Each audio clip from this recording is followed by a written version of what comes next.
बाबा जी की एक अनोखी टेलीफोन प्रणाली थी।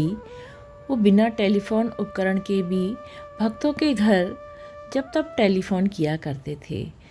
जब भौतिक टेलीफोन की भी सहायता लेते तो भी उस पर कभी भी बिल नहीं आता था। अपनी अंतिम यात्रा के कुछ वर्ष पूर्व बाबा ने बिना टेलीफोन के उत्तर प्रदेश सरकार के प्रमुख सचिव श्री ज्ञान प्रकाश से बातचीत की।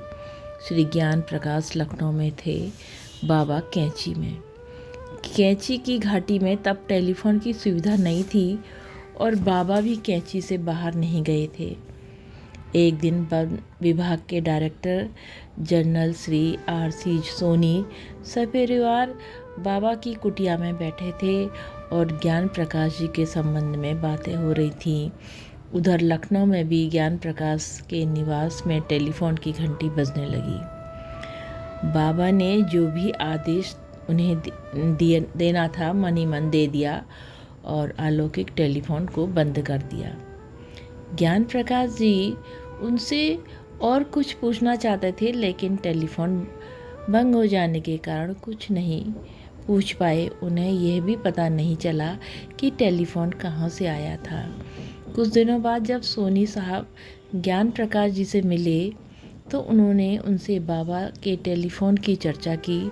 सोनी साहब ने कहा कि जिस दिन और समय आप बता रहे हैं उस दिन और उस समय में बाबा की कुटिया में ही बैठा था और आपके ही बारे में चर्चा हो रही थी। ज्ञान प्रकाश जी ने इस अलौकिक टेलीफोन से हैरान हो गए।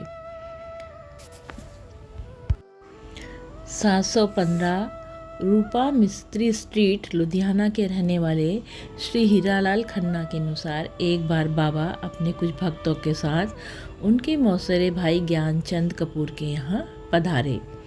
श्री कपूर अमृतसर में रहते थे। बाबा ने अपने 2 दिनों के प्रवास के दौरान अनेक भक्तों से टेलीफोन पर बातें की। बहुत से अमृतसर से बाहर के भी थे। जब बाबा जाने लगे तो बोले, घबराना मत, हमारे किए टेलीफोन का बिल नहीं आएगा। वास्तव में कपूर जी को बाबा की लंबी टेलीफोन वार्ताओं का बिल नहीं चुकाना पड़ा। बाबा दैवी दूरभाष का भी इस्तेमाल करते थे। जिस भक्त के घर टेलीफोन नहीं होता था उस भक्त तक भी उनकी आवाज़ पहुंच जाती थी।